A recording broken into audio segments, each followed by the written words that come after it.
Bonsoir à tous, ravi de vous retrouver pour ce nouveau numéro des Incorrectibles. Vous êtes chaque semaine toujours plus nombreux à nous suivre, à nous mettre des pouces levés et même à vous abonner. Un grand merci donc. Alors, mon nouvel invité cette semaine dans les Incorrectibles est un entrepreneur, enseignant et conférencier médiatique dont les thèmes de prédilection sont l'économie de la connaissance et les neurosciences, des sujets sur lesquels il a rédigé de nombreux travaux. Chacune de ses interventions est un événement sur les réseaux sociaux car il est vrai qu'il est plutôt rare dans les médias mainstream. Il est aussi l'auteur, entre autres, de « Libérer votre cerveau, traité de neurosagesse pour changer l'école et la société », paru aux éditions Robert Laffont en 2016. Face à la crise du Covid-19 qui frappe le monde entier en ce moment, il réagit régulièrement, justement, sur ses réseaux sociaux pour apporter notamment son soutien au professeur Raoult et dénoncer les décisions prises par nos dirigeants pour lutter contre cette crise. Et en récompense, il est lui aussi, comme beaucoup d'autres à présent, victimes de censure et de cette police de la pensée. Mais vous le savez, depuis la semaine dernière, les Incorrectibles bénéficient d'un pare-feu en matière de censure puisque nous sommes désormais protégés par Getter. Alors ici, on va donc pouvoir, vous le savez, tout se dire et si les oreilles de YouTube risquent un peu de chauffer, ne vous inquiétez donc pas. On basculera en temps réel pendant ces diffusions sur Getter. On est donc ravis de le recevoir, pour ma part, pour la 3e fois dans les Incorrectibles. Et oui, déjà, mais contrairement aux 2 premières fois, cette fois, on va lui laisser plus de temps pour s'exprimer. Idrissa Berkane, salut. Salut, je suis vraiment ravi de revenir sur ton média libre et indépendant. C'est excellent d'avoir de la diversité médiatique. Et c'est vrai qu'après donc un débat avec Laurent Alexandre, je crois, et une première intervention où j'étais un peu plus seul. On était en distanciel à cause justement déjà du confinement. C'est ça, c'était les... Et tu avais fait un carton à chaque fois, c'était dans une vie médiatique antérieure. Donc je suis vraiment ravi puisque c'est la première fois qu'on se voit physiquement. C'est vrai, voilà. Parce que la première fois qu'on se voit face à face, ouais. Voilà, et comme vous le voyez, puisqu'on se tutoie, on a créé, on peut le dire, un sentiment d'amitié depuis bientôt 1 an et demi et 2 ans, et tu m'as apporté plein de conseils. Donc, sois-en ici remercié, donc de la part d'ailleurs de toute l'équipe qui travaille avec moi. Alors, bienvenue donc dans les Incorrectibles, bienvenue chez toi. Idriss, si tu le veux bien, avant d'aborder les sujets liés à l'actualité brûlante, sur laquelle bien sûr la plupart des gens veulent avoir ton avis et tes saillies, je voudrais revenir avec toi sur ton parcours tout d'abord, si tu le veux bien, sur ta vie, afin de mieux te connaître. Alors, cela va nous permettre donc tout d'abord d'explorer quelques sujets qui traversent l'actualité, bien sûr, en évoquant les différents événements marquants de ta vie. Alors, tu me corriges si je me trompe, tu es né en 1986, tu as donc seulement, si je puis dire, 35 ans. Tu es né dans une famille qu'on dirait aujourd'hui issue de l'immigration, puisque tu as des origines italiennes par ta mère, je crois, et algériennes par ton père. Alors, première question, elle est toute simple. Qu'est-ce qu'il te reste aujourd'hui de tes origines familiales ? J'ai toujours penché davantage culturellement du côté italien, pour plein de raisons, parce que, tu sais, on parle de langue maternelle. Je parle italien, on ne parlait pas italien à la maison, mais je parle italien et malheureusement, je ne comprends qu'un tout petit peu l'arabe et c'est un de mes plus grands défauts. Mais j'espère le corriger dans les années qui viennent. D'ailleurs, je sors une application pour apprendre les langues spécifiquement parce que ça m'a toujours un peu, si tu veux, donné un complexe d'infériorité quand je voyageais. Tu vois, avec ta tête, tu te dis les gens pensent que tu parleras arabe et tu ne parles pas. Mais mon grand-père italien est enterré en Auvergne. Il adorait cet endroit. Et puis j'ai fait mon service militaire en France comme volontaire, donc j'ai fait une préparation militaire supérieure comme officier de marine. Donc c'est effectivement la France qui est mon pays. Tu as la nationalité française, absolument, évidemment. Oui. D'abord par le droit du sol, évidemment, mais aussi en réalité, il faut savoir que c'est sur 5 générations en fait, puisque mon arrière-grand-père a été algérien. Mon arrière-grand-père algérien a été naturalisé français parce qu'il était avocat. C'est toute une histoire de fou. Ça te montre un peu les imbroglios de l'histoire.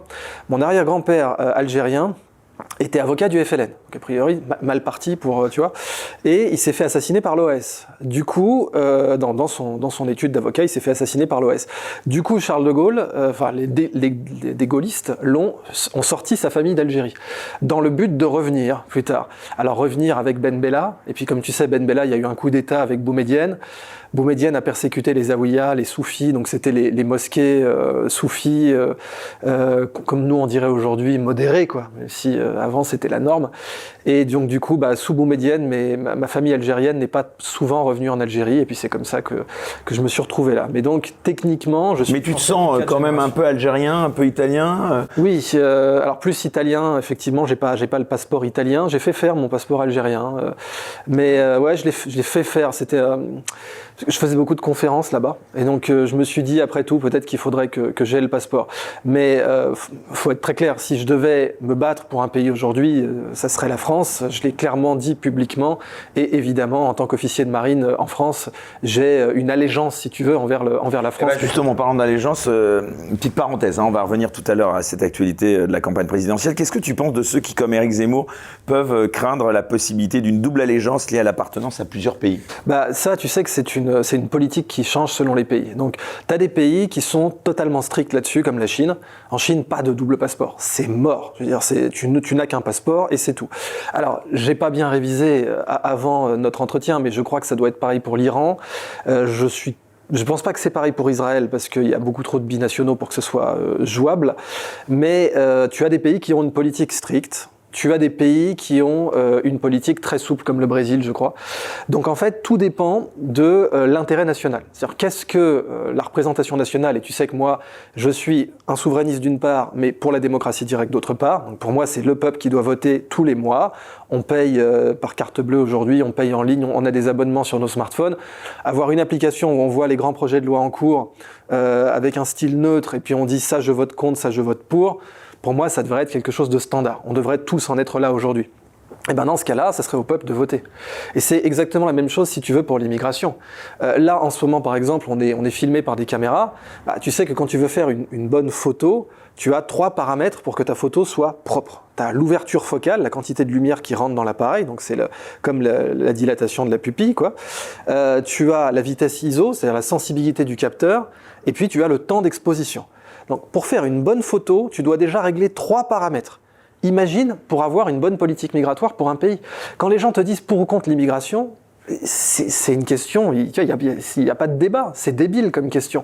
Pour ou contre l'immigration, ça n'existe pas. C'est comme si tu disais à un conducteur pour ou contre le volant. Pour ou contre la 5e vitesse? Je vais pas prendre un rond-point en 5e. Par contre, sur l'autoroute, je vais pas y aller en seconde. Donc, l'immigration, c'est devenu un non-débat, en fait, parce qu'on pose pas les bonnes questions. C'est-à-dire, quelle politique vous voulez avoir pour telle période? Et il y a des périodes où des pays ont besoin d'être davantage fermés, il y a des périodes où des pays ont besoin d'être davantage ouverts. Et quand tu regardes d'ailleurs dans l'histoire, c'est quelque chose sur lequel je voulais faire un jour une vidéo ou un essai, les meilleurs cas d'immigration dans l'histoire du monde, des civilisations, ça se résume par le phare et le fort. Tu prends la ville d'Alexandrie, Iskanderia en arabe, Alexandrie, qui a donc été fondée par Alexandre le Grand, il y avait un phare et il y avait un fort. Et une fois que tu as les deux, là tu as l'idéal migratoire dans l'histoire du monde. Alexandrie, c'était le New York. Et d'ailleurs, pour parler de New York, New York c'était pareil, le phare, le fort. D'ailleurs, New York c'est encore plus beau que ça. Le phare est visible depuis le fort. C'est Ellis Island, là où ils triaient les immigrés. Tu voyais la Statue de la Liberté, le phare. Quand tu as le phare et le fort, tu peux avoir une politique migratoire impeccable. Quand il t'en manque un, tu vas avoir des gros problèmes. Quand il te manque les deux, t'es foutu, tu peux pas avoir de politique migratoire. Donc voilà un peu, pour moi, la façon d'aborder ces débats-là. Idriss, on sait en tout cas quand même qu'une partie de la population, notamment d'origine algérienne, a un certain ressentiment vers la France du fait de la colonisation notamment. Qu'est-ce qui est à l'origine de cette haine selon toi ? Alors c'est très très intéressant comme question. L'Algérie déjà n'a pas eu de Gandhi. Elle a eu un Gandhi, mais pas à l'époque de la décolonisation. Elle a eu un Gandhi à l'époque de la colonisation, qui est l'émir Abdelkader. Donc l'émir Abdelkader, le grand héros national algérien, que de façon assez controversée, l'Algérie a repris de la Syrie, parce qu'il était enterré en Syrie. Il était enterré en Syrie parce qu'il avait défendu les chrétiens. Donc l'émir Abdelkader avait empêché un massacre de chrétiens en Syrie, dans son exil, puisqu'évidemment, en tant que chef de la résistance algérienne dans les années 1830 jusqu'à 1800, je ne sais plus quand il a rendu les armes, mais l'émir Abdelkader s'est rendu. Et il a été assigné à résidence au château d'Amboise. Donc encore aujourd'hui à Amboise, l'accès du château s'appelle la montée de l'émir Abdelkader. Et tu as encore les tombes de sa suite, parce qu'il avait toute sa suite quand même, il était assigné à résidence, mais proprement, quoi. Et donc tu as des membres de sa suite qui sont morts, qui sont enterrés à côté de la tombe de Léonard de Vinci à Amboise. L'émir Abdelkader, l'Algérie l'a pas eu en 58 et en 62. Et ça, c'est le problème fondamental. Tu ajoutes à ça le fait que l'Algérie a choisi un logiciel pro-soviétique. Techniquement, l'Algérie était non alignée, on ne va pas rentrer dans ces débats, tu sais que Nasser aussi techniquement était non aligné, mais dans la vraie vie, ceux qui leur fournissaient des armes, c'était les soviétiques. D'ailleurs, il y a encore aujourd'hui un hôpital Che Guevara et un hôpital ou une école Frantz Fanon en Algérie. Et donc ça a créé d'abord une ligne Maginot que tu vois encore aujourd'hui entre le Maroc et l'Algérie, qui est fondamentale, avec l'Algérie pour qui le débat du Sahara occidental pour le Maroc et pour l'Algérie, c'est un peu devenu l'Alsace-Lorraine en fait. Et c'est typique des nationalismes jeunes. Tu vois les mêmes phénomènes des pays, des nationalismes jeunes en Europe, typiquement l'Allemagne fraîchement unifiée. Tu vois le même phénomène, sauf qu'on est effectivement en 2022. Donc en Algérie, il y a surtout dernièrement, tu as eu une sorte de récit national qui est basé sur... Parce que quand tu as un nationalisme jeune, il te faut un ennemi. Ennemi héréditaire. Comme la France, l'ennemi héréditaire, c'était l'Angleterre. Tu as des situations où des pays ont besoin de définir un ennemi héréditaire. Et effectivement, dernièrement, certaines prises de position en Algérie ont dit l'ennemi héréditaire, c'est la France. Alors que 62, c'est terminé.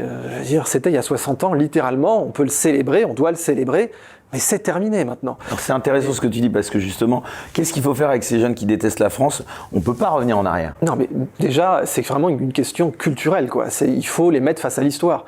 Tu ne peux pas, mais tous les problèmes d'intolérance, etc., se résolvent face à l'histoire. Se résolvent par une culture historique. Tu prends un exemple tout bête. J'ai été en Algérie, pas la dernière fois que j'ai été en Algérie, mais j'ai été en Algérie pour la remise du prix de l'émir Abdelkader pour le vivre ensemble. Je crois. Le vivre ensemble dans le sens de Renan, pas... Hélas, tu sais, le vivre ensemble, c'est comme l'or. T'as l'or papier et t'as l'or physique. Donc, nous, on fait tourner la planche à vivre ensemble papier, là, la presse qui t'en parle, etc. Mais en fait, le vrai lingot de vivre ensemble, c'est le vrai or physique. C'est ce que disait Renan. C'est-à-dire, est-ce que concrètement, vous arrivez à vous entendre dans ce pays? Est-ce que vraiment, physiquement, vous y arrivez? Et ça, c'est évidemment important. Eh bien, il y avait un prix de l'émir Abdelkader à Mostaganem, en Algérie. Et ils avaient invité, notamment, un maire, mais incroyable, un maire qui avait voté Trump, le ricain barbecue avec un flingue et tout, c'était le maire de la ville d'El-Kader dans l'Iowa, donc parce qu'il y a une ville qui s'appelle Abdelkader, ils l'ont appelé El-Kader, c'est trop compliqué de l'appeler Abdelkader. Il y a une ville dans l'Iowa, dans l'Iowa ça vote Trump, je crois qu'on va être assez clair, qui est sur la rivière, le fleuve Turkey, donc le fleuve Turquie, j'imagine qu'on l'appelle comme ça en français, et cette ville donc était tenue par un maire trumpiste, qui a fait tout le déplacement pour aller à Mostaganem, à l'époque où on parlait du Muslim ban, etc. Donc si tu veux, c'est toujours ça. De la même façon qu'on dit que l'intolérance ne résiste pas au voyage, l'intolérance ne résiste pas à l'information, en fait. C'est juste un problème d'information. Quand les gens fermentent dans une information incomplète, partiale, politisée, tout ce que tu connais, évidemment, là, tu peux plus les récupérer. Mais en faisant circuler l'information de la même façon que quand tu fais circuler l'eau, elle pourrit pas, elle croupit pas. Si tu fais suffisamment bien circuler l'information, par exemple, là, je peux témoigner aujourd'hui que le maire d'El-Kader, Iowa, qui était trumpiste, mais au dernier degré trumpiste, est venu faire un discours en mémoire de l'émir Abdelkader à Mostaganem, en plus avec 4 changements, et le mec, il avait limite fait son passeport pour l'occasion, c'était l'américain typique qui voyageait pas. Ah là, ça réinterroge toute ta conception binaire du monde, les méchants, les gentils. Toute ta conception, elle s'effondre quand tu fais circuler l'information. Pour, effectivement, les jeunes d'origine algérienne qui diraient la France nous a baisés, on la baise, etc. Tu sais que moi, je fais du rap, tu m'entendras jamais sortir un truc comme ça dans mes morceaux de rap. On essaye d'ailleurs, on se dit que t'as pas besoin de vulgarité pour faire du bon rap. Des fois, on sort un petit... On a fait un morceau, on a fait un album de 8 titres. On a 2 titres ou 3 titres, je crois, qui sont classés explicites par Apple, tu vois, 3 sur 8. Donc, vraiment pour résumer, de la même façon que si tu veux purifier l'eau, il faut qu'elle circule. Si tu veux éviter la haine, etc., il faut faire circuler l'information, en particulier historique, sur les faits.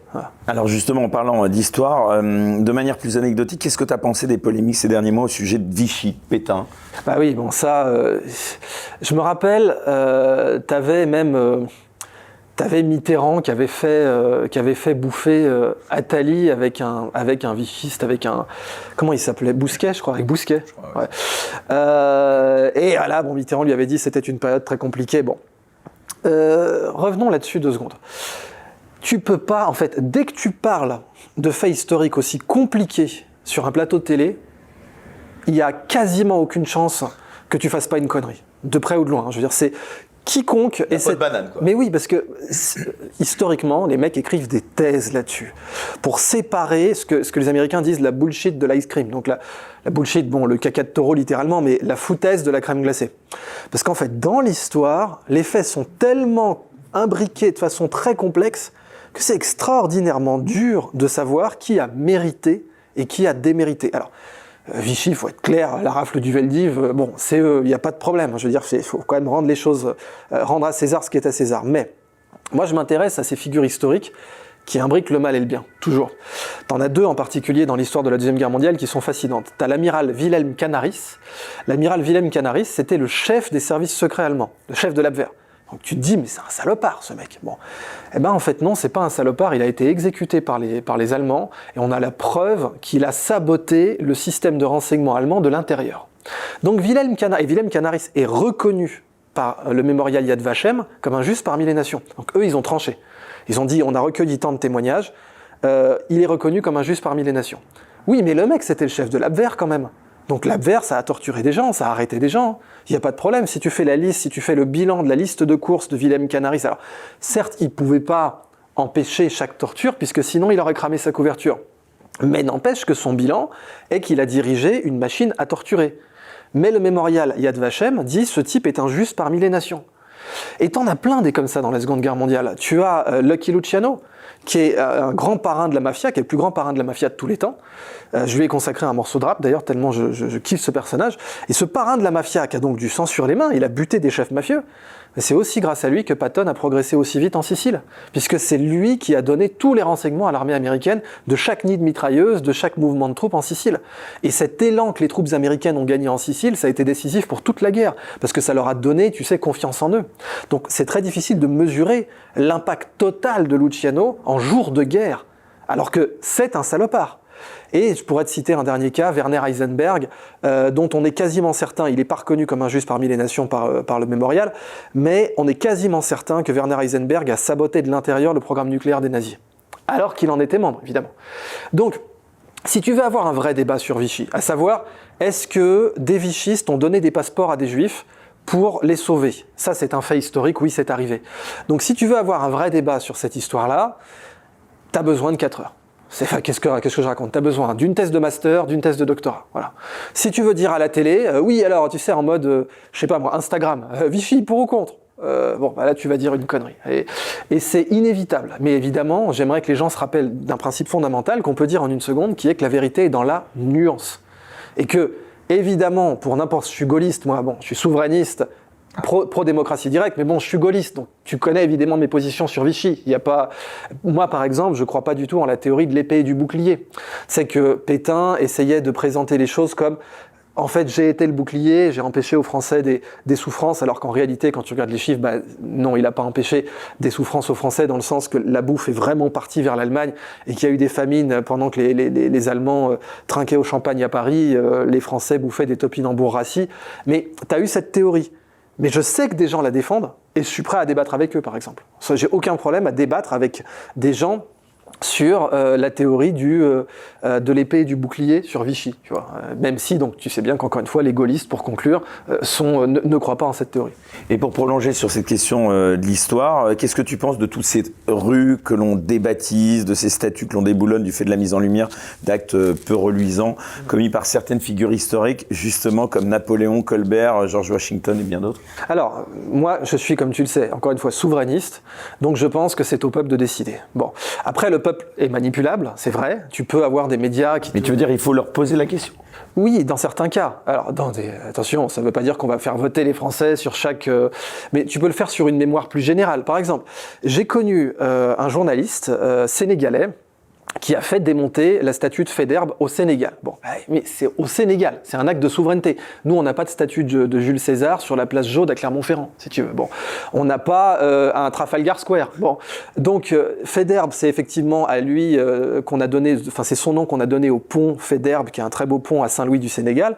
Mais en même temps, bon, bah le Sénégalais moyen dit on est indépendant maintenant, on peut pas mettre. Et ça se discutait, mais il a discuté. Il a argumenté son opinion, mais c'était au Sénégal.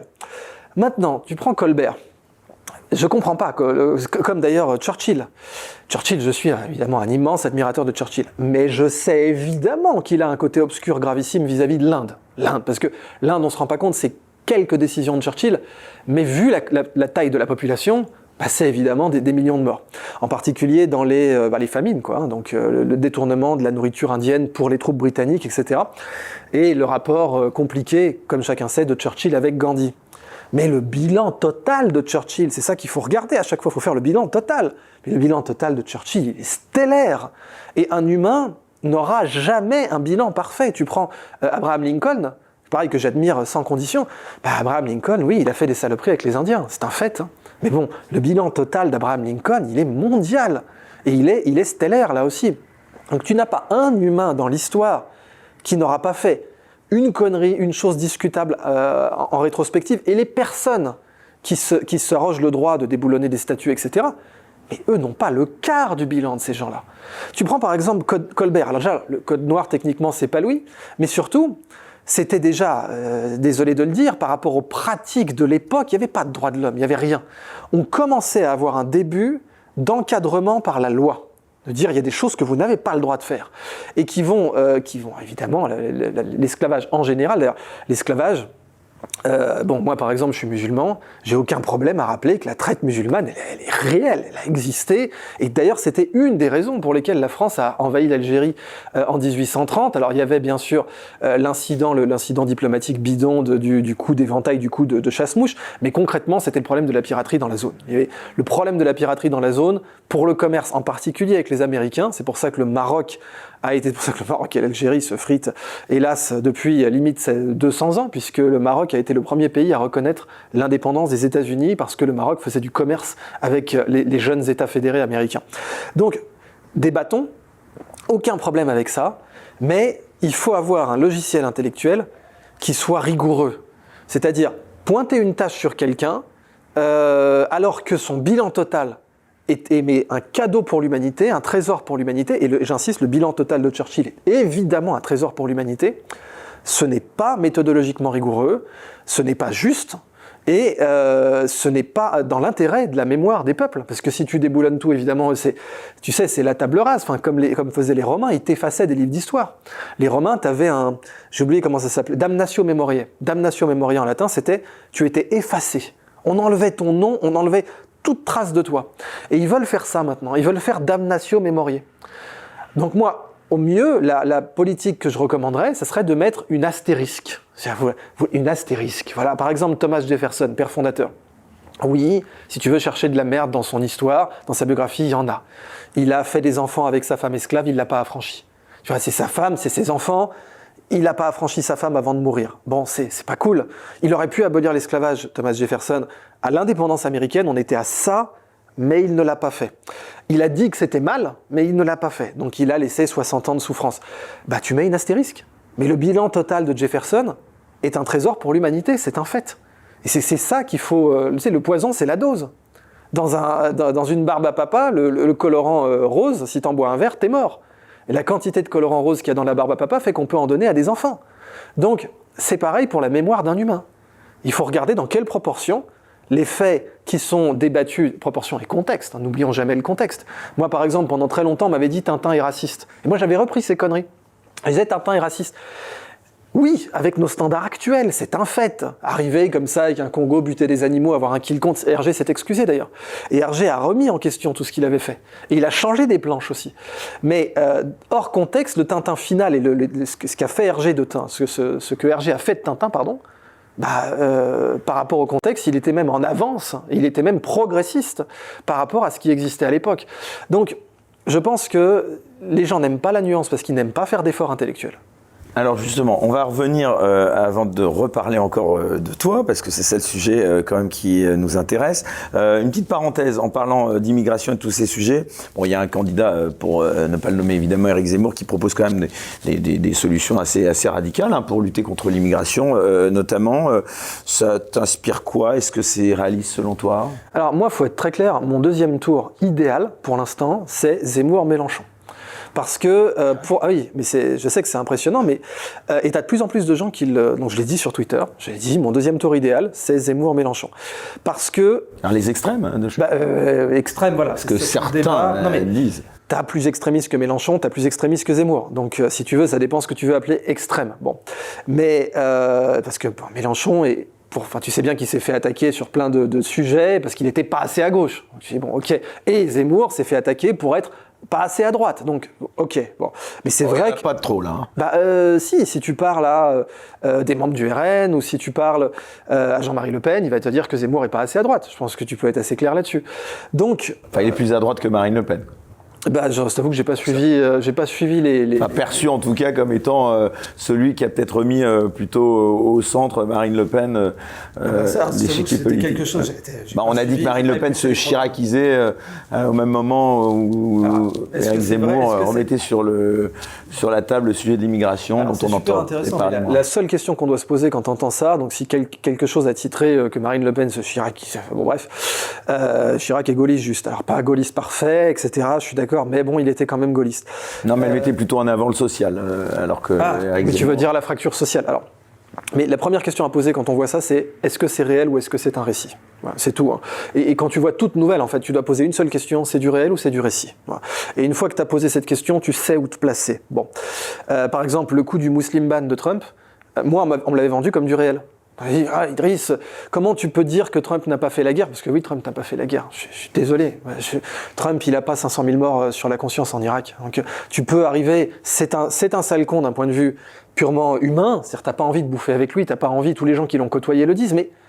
oui, mais je préfère un sale con qui n'a pas fait 500 000 morts qu'un mec génial comme Barack Obama avec qui je serais ravi de dîner, mais qui a soutenu des guerres un peu partout dans le monde, si tu veux. C'est quelque chose qu'il faut être capable de voir. Alors, les gens réagissent avec des candidats selon le critère unique qui est est-ce que je mangerai avec lui ?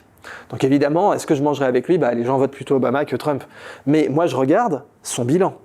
Je regarde, est-ce qu'il a 500 000 morts sur la conscience ? Tu penses qu'il va revenir, toi, là J'en suis quasiment certain. Ouais, je pense que là, il a alors, sauf s'il y a, évidemment, d'ici là, des surprises plus ou moins morales. Mais quand on voit, là, tu sais, déjà, il a quand même été dit que Biden avait fait 8 millions de voix de plus que Obama. Je n'y crois pas une seule seconde. Obama, c'était une star absolue. Quelqu'un me sort que Biden a fait 8 millions de voix de plus qu'Obama. Je dis, bon, là, il y a le réel et le récit ont une rupture. Donc maintenant, revenons à Zemmour, Mélenchon. Pourquoi pour moi, c'est le second tour idéal ? Et évidemment, là, je vais poser de la controverse tout de suite. Je ne peux dire que de façon claire et nette que... s'ils sont pas au deuxième tour, Déjà, il faut qu'ils aient leur signature. Oui, ça je pense pas. Honnêtement, pour Zemmour, je crois pas. Avec l'équipe d'énarques qu'il a autour de lui, je crois pas une seule seconde qu'il aura pas ses signatures.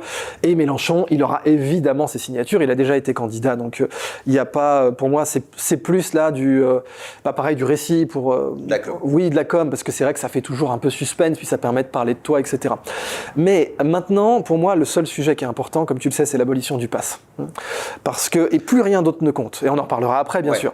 Mais c'est ce qui fait que pour moi, il faut un deuxième tour Mélenchon, Zemmour, parce que ce sont les candidats qui ont le plus de chances. On pourrait parler de Philippot, qui contre le pass aussi, mais les candidats qui a été très courageux d'ailleurs, je tiens à le souligner, mais les candidats qui ont le plus de chances d'être au deuxième tour, clairement aujourd'hui, c'est Mélenchon et Zemmour. Et ils sont tous les deux contre... Et Macron, tu zappes. Mais il faudrait, attention, j'ai dit, là je parle de mes désirs. D'accord. Je parle pas du calcul pour l'instant, du rapport de force. Mais Macron, honnêtement, à part évidemment les médias clairement oligarchiques, dans le sens grande famille médiatique qui soutiennent Macron, mais il n'est pas populaire. Enfin, c'est dans ces médias-là qu'il est populaire. Mais dans le réel, dans le récit, oui, ces médias disent qu'il est populaire. Ils disent qu'il est à 60%, qu'il ressuscite les morts, qu'il transforme l'eau en vin. Mais dans le réel, non, tu verras pas quelqu'un dans la rue qui sera prêt à dire « Vive Macron !» Et c'est pourtant, si le récit des médias était juste, mais n'importe qui serait ravi d'aller dans la rue avec un t-shirt « Vive Macron !» N'importe qui serait... Darmanin récemment disait qu'il était dans la lignée des grands dirigeants comme De Gaulle. Mais bien sûr, plus c'est gros, plus ça passe. C'est le bilan historique. C'est ça le problème du réel et du récit, c'est que c'est plus facile de créer un récit. C'est comme la planche à billets. Si tu veux, c'est plus facile d'imprimer des dollars plutôt que d'avoir de l'or, plutôt que d'avoir de l'industrie, plutôt que d'avoir des exports, plutôt que d'avoir une balance commerciale positive. C'est plus facile de faire tourner la planche à papier et de dire « tiens, prends, c'est de la monnaie ». Alors que ça n'en est pas, en fait. Le récit, c'est pareil. C'est plus facile de dire que Macron est plus grand ou aussi grand que De Gaulle, comme Macron l'a dit lui-même, ses écrivains de discours là lui ont dit dans un discours assez récent, il avait dit dans son discours « Oui, je n'ai pas été maire, il se peut que De Gaulle ait eu le même défaut ». Bon, voilà, cette tentative cheap de se mettre au rang de De Gaulle. Eh bien, c'est ça, le récit, c'est pas cher, et le réel, c'est cher. Être comme De Gaulle dans le réel, c'est cher. Alors Idriss, j'aime poser, pour revenir à toi, cette question donc aux invités que je reçois qui revendiquent d'être issus de l'immigration et d'être des Français à part entière. C'est quoi pour toi, c'est toujours une question un petit peu ou compliquée ou simpliste, mais c'est quoi être Français pour toi ? Pour moi, c'est franc, c'est le peuple libre. Et on pourra en reparler parce que tu sais, je suis compliqué même en termes de dans quelle mesure je suis issu de l'immigration. Parce que comme je te le disais, mon arrière-grand-père, côté algérien, a été naturalisé français. Et mon arrière-grand-père, côté italien, a été naturalisé français. Ça veut donc dire que je suis français depuis mes arrière-grands-pères, côté maternel et côté paternel. Cependant, j'ai un nom arabe. En français d'ailleurs, ce serait Enoch. Du coup, ce serait le prophète. Ce serait un peu pourri. Je t'avoue que la plupart des gens me disent, mon Dieu, heureusement, tu t'appelles pas Enoch, mais les Libanais, etc., tu sais, les Maronites, Idriss, ce serait Enoch. D'ailleurs, Idriss, techniquement, ça vient de Osiris. Donc c'est pré-islamique comme nom. C'est une déformation pré-islamique. Mais tu as le côté culturel, tu as le côté génétique. Et effectivement, le débat de l'identité d'un pays se fait en général sur ces aspects-là. Pour moi, c'est très simple de définir, si tu veux, la France, techniquement, c'est le peuple franc, mais d'un point de vue culturel autant que d'un point de vue génétique, c'est-à-dire parce que les Arabes appellent Farangi. Et c'est marrant d'ailleurs de dire Farangi, ça s'applique aussi aux Russes. Comme on dit, tu vois, arabe, le monde arabe. En fait, pour les Arabes, tu as le monde franc. Et le monde franc, ça va jusqu'à la Russie. C'était notamment en Afghanistan, je ne sais pas si c'est encore d'actualité d'appeler concrètement Farangi, donc les Francs, les Russes. Mais le physique, tu vas dans un village en Irak ou tu vas dans un village en Égypte, ça ne m'étonnerait pas une seule seconde qu'un Russe soit appelé Farangi, un Franc. Bon, alors que techniquement, le peuple franc est un peuple, oui, germanique. Bon, mais l'héritage génétique de la France, c'est les Gaulois, enfin les Celtes et les Francs. Et après, la géographie crée une destinée. La géographie crée un niveau de mélange. Alors, tu as l'extrême, c'est le Japon. Et c'est là, quand on me dit que la France est raciste, par exemple, je fais, allez au Japon. Et c'est pas, on peut même pas appeler ça raciste pour le Japon. On peut parler de xénophobie avec nos standards, mais tu peux pas envisager pour le japonais d'avoir 30% de Philippins dans une station à Shibuya, tu vois. Comme les Japonais, quand ils vont à Châtelet, ils pètent les plombs parce que culturellement, pour eux, c'est pas pensable. Mais c'est une île. C'est une île avec une continuité historique, dynastique de 3000 ans, je crois, ou 2000 ans. Et bon, alors il y a un petit sujet un peu tabou au Japon, c'est les origines coréennes éventuellement de la famille impériale, mais genre t'as pas le droit d'en parler. Y a-t-il archéologiquement des Coréens dans l'arbre généalogique? Voilà, mais ils en sont là, si tu veux. Et tu ne peux pas en parler. Donc ça, c'est le Japon. La France, et à partir de là, tout le débat sur la migration, il est posé. C'est-à-dire, qui veut qu'on aille un peu plus vers le Japon ? Qui veut qu'on aille un peu plus vers, je sais pas, le Brésil ou le Pérou, tu sais, où tu as eu un président japonais, d'origine japonaise, Fujimori. Et au Brésil aussi, tu as eu des politiciens d'origine japonaise qui avaient planté du thé, etc. Après tout, Zemmour qui se présente au présidentiel, il est né en Algérie. Donc même ça, si tu veux, lui qui porte le projet le plus côté japonais d'un point de vue migration, donc plus fort et phare, mais un fort et un phare, disons, en béton armé pour le programme de Zemmour, eh bien, c'est quelque chose, si tu veux, qui te donne des points de référence. D'ailleurs, pardon, de revenir, tu parles de Zemmour, tu disais que ton duo idéal au deuxième tour, c'était Mélenchon-Zemmour. Tu as une préférence, Alors, moi, je vais être clair, je ne l'annonce pas maintenant, mais elle va entièrement dépendre de la position totale sur le pass vaccinal. Et donc je peux clairement le dire là. Et au dernier moment. Sauf si c'est maintenant, mais de toute façon, j'ai rencontré un ancien soutien de Zemmour, Charles Gave, que j'aime beaucoup, et j'ai des gens dans mon réseau social qui détestent Zemmour. J'ai des gens qui préparent la campagne de Zemmour, j'ai un très bon ami avec qui j'ai fait un cours en ligne qui est référent de la campagne de Zemmour, et puis j'ai d'autres amis qui est impossible, inenvisageable. Si tu veux, je suis, et c'est pareil pour Mélenchon. J'ai des amis qui détestent Mélenchon, mais qui le haïssent, si tu veux, et puis j'ai des amis qui vont voter pour lui. Donc, moi, mon seul et unique objet politique, c'est abolition du pass, mais constitutionnellement, et évidemment, pass vaccinal. Oui, pass vaccinal. évidemment, démocratie directe. Je veux un candidat qui pose un minimum de vote à la Suisse pour les Français. Un minimum. Bon. Mais le pass, c'est numéro 1. La démocratie directe, c'est numéro 2. Alors, pour le pass, je pense que là, Zemmour est en avance sur Mélenchon. Même s'il sait que c'est un sujet complètement casse-gueule, et il l'a dit à plusieurs reprises, j'en parle pas trop, parce que sinon, je saute. Bon. Et quand tu vois ce que font les médias qui présentent, quand les médias te disent que Raoult est un anti-vax, par exemple, ce qui est une calomnie, ce qui est une diffamation, ce qui est totalement faux, et on y reviendra. Mais quand tu vois ce qu'ils sont capables de faire, il est clair que si demain, les médias de pouvoir collent l'étiquette anti-vax à un candidat, ça va lui faire mal. Et Zemmour comme Mélenchon veulent éviter ça. Mais je pense Zemmour encore plus que Mélenchon. Cela dit, je pense que sa position, des dernières infos que j'ai vues, j'ai pas le temps de me tenir au courant de tous les programmes, font que je pense que Zemmour est en avance sur Mélenchon sur ce point. Par contre, Mélenchon est en avance sur Zemmour sur la question de la démocratie directe. C'est-à-dire, voilà, poser une assemblée constituante, parce que tu vois bien que la 5e, elle n'est pas adaptée à une époque qui va aussi vite que la nôtre. Elle est adaptée qu'à Charles de Gaulle. On n'a plus de Charles de Gaulle aujourd'hui. Et la 5e aujourd'hui, elle accumule une bombe sociale dans le sens politique, où les gens vont finir dans la rue et vont finir par faire quelque chose de très grave. Donc je pense que l'équilibre est à trouver là-dedans. Pour l'instant, je dis pas, je sais même pas si je dirais pour qui je vais voter, honnêtement, parce que d'habitude je le dis pas.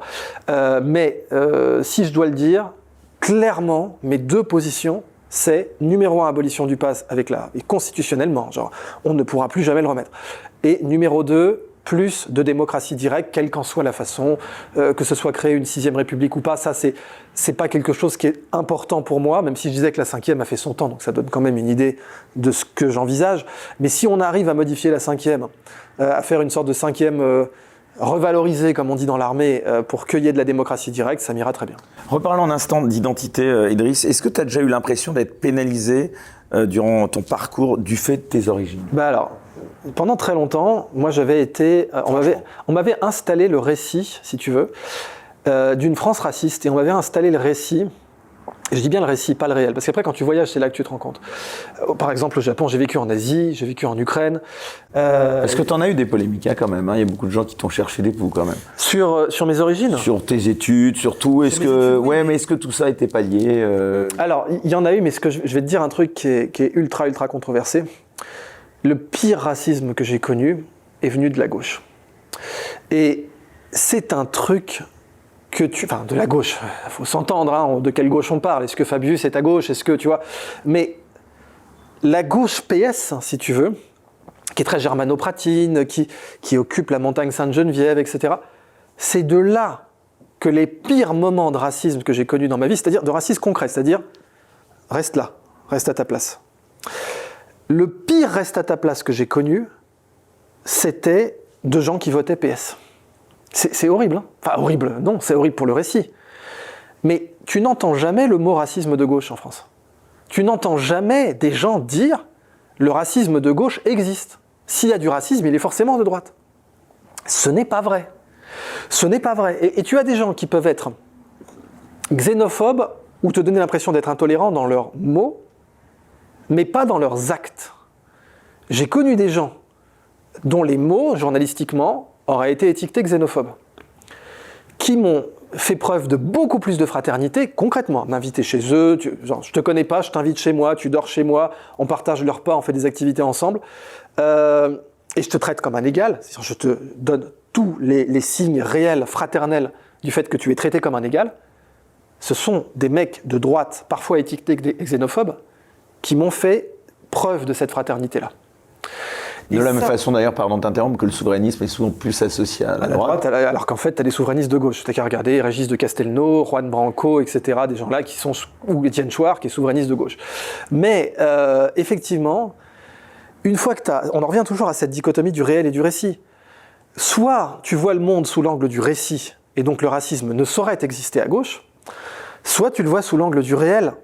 Et là, tu te rends compte qu'en réalité, non seulement le racisme de gauche existe, mais que dans mon expérience, les premiers à avoir dit ces diplômes ont-ils été imprimés avec une petite planche de la panoplie du petit imprimeur dans un garage, ce qui est quand même gravissime, sachant que j'ai publié tous mes diplômes depuis 2016 et que j'ai même déclaré sur l'honneur leur authenticité. Donc normalement, je devrais être en prison si c'était faux. Eh bien ça, c'est venu beaucoup plus de gens qui se revendiquaient PS, gauche, bon, gauche caviar bien entendu, ou disons germanopratine, gauche œufs à la coque du café de flore, que de gens qui se revendiquaient à droite. Et j'ai connu beaucoup plus de fraternité de gens de droite qui m'ont traité en égal et qui ne m'ont jamais donné l'impression d'être leur inférieur. Donc il faudrait écrire un livre là-dessus. Hein. Je pense qu'il faudrait vraiment écrire un livre sur le racisme de gauche en France et le réel par rapport au récit en matière de la vraie xénophobie qui est en gros de te dire « assieds-toi là, tu vois, mets-toi là, ta place n'est pas là ». Alors, je suis sûr en tout cas qu'il y a une chose sur laquelle les gens qui nous regardent voudront avoir ton avis. Tu parlais d'Éric Zemmour, donc je ne peux pas m'empêcher de parler d'un autre sujet. Tu l'as dit toi-même il y a quelques instants, tu es de confession musulmane. Selon toi, et ça nous renvoie, pardon, encore une fois à Éric Zemmour, islam et république, ou plutôt islam et France, sont-ils compatibles ?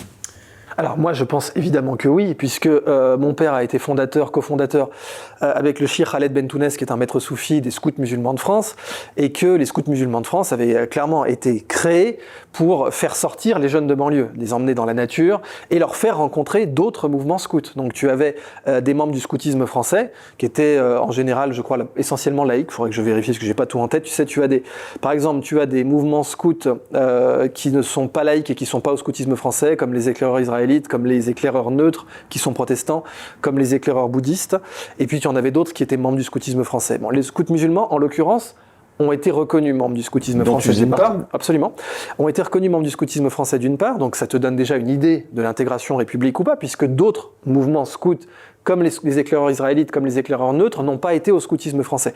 Et on ne pose pas la question de savoir si les protestants ou les juifs sont compatibles avec la République. Donc c'est une erreur selon toi ce qui... Je ne pense pas que c'est une erreur. Je pense qu'il y a des gens qui se posent cette question et que tu dois, quand tu es représentant politique, poser la question que les gens posent. Voilà.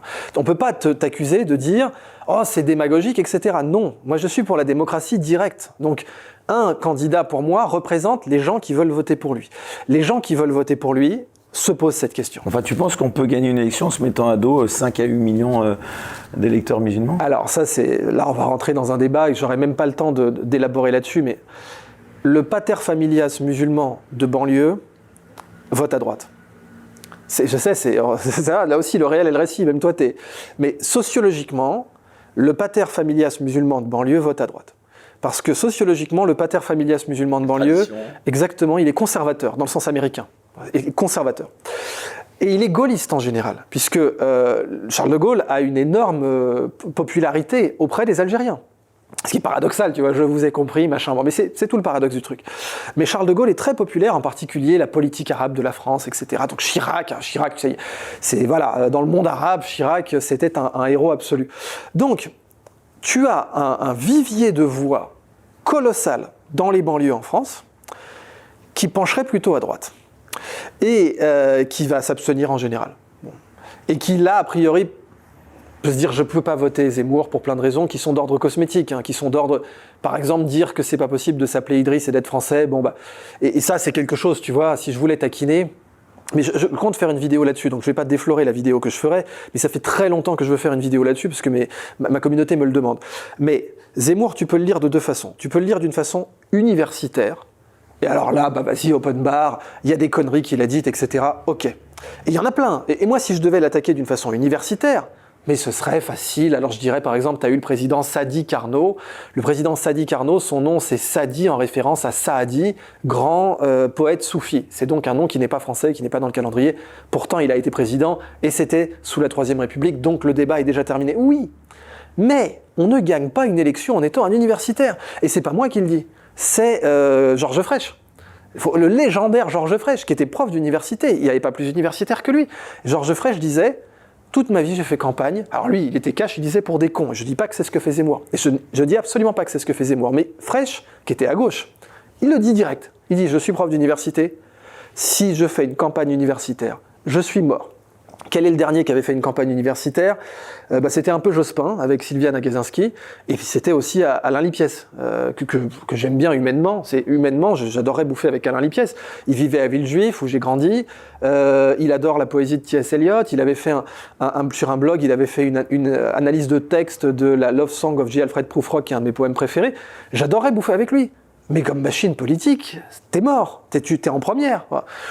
Tu passeras jamais la seconde en faisant une campagne universitaire.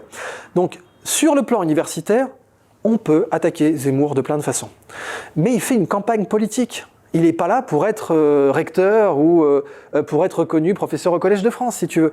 Et c'est ça que les gens confondent, en fait. Donc, les réserves que le pater familias maghrébin, je parle, de banlieue, aurait à un vote Zemmour, par exemple, sont 100% universitaires. Mais en fait, il n'y a quasiment aucune réserve politique. Et c'est quelque chose dont je suis convaincu que l'équipe de campagne de Zemmour n'a absolument pas compris. Et je suis convaincu que s'il le comprenait, Zemmour pourrait être élu. Ouais.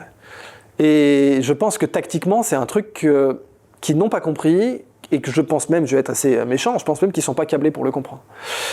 Toujours à cause de ce truc du réel et du récit. Et qui fait d'ailleurs, tu sais, tu as des musulmans qui ont voté Trump aux États-Unis, donc tu as des Noirs qui ont voté Trump, tu as des Latinos qui ont voté Trump.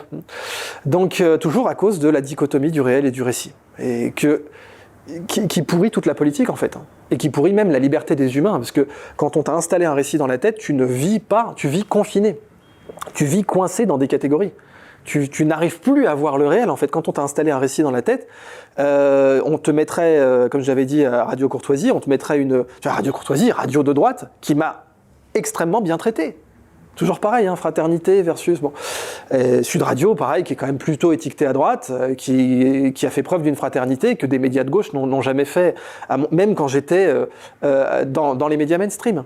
Je sentais toujours, tu vois, une sorte de oulala, bon, c'est pas Saint-Germain-des-Prés, tout ça, tu vois. C'est comme on disait avant, c'est pas très catholique, c'est pas très Saint-Germain-des-Prés. Bon, donc quand t'installes un récit dans la tête en télé, on ne voit pas beaucoup. À une époque, on me voyait beaucoup. Ouais. À une époque, on me voyait beaucoup. Les prises de position, évidemment, que j'ai faites, mais il y a aussi le fait que j'ai pas été tendre avec la télé. J'ai dit ce que je pensais de... Tu sais, rappelle-toi les guignols de l'info qui disaient... BFM TV... non, mais les médias du groupe Altis. Les médias du groupe Altis sont en guerre contre moi. On rappelle, les médias du groupe Altis, c'est BFM TV. BFM, RMC, Libération et l'Express, entre autres. Et bon, SFR, etc. Mais RMC, BFM, Libération, l'Express. Pour moi, le groupe Altis est un groupe scandaleux. 55 milliards de dettes, un passé très obscur, des scandales à répétition, des condamnations en justice. Ce n'est pas un groupe dont les titres de presse peuvent donner la moindre leçon. Et face aux fake news qu'ils ont posées sur Raoult, et d'ailleurs j'en parle dans une vidéo, les fake news qu'ils ont posées sur Raoult, clairement on ne peut pas recevoir de leçons déontologiques d'eux. Mais c'est juste parce que là nous sommes en guerre, eux et moi, si tu veux. Et pas que, eux ils sont en guerre contre la vérité, donc ils sont en guerre contre moi, c'est certain. Comme ils sont en guerre contre Raoult, ils sont en guerre contre la vérité. Le groupe Altis a déclaré la guerre à la vérité.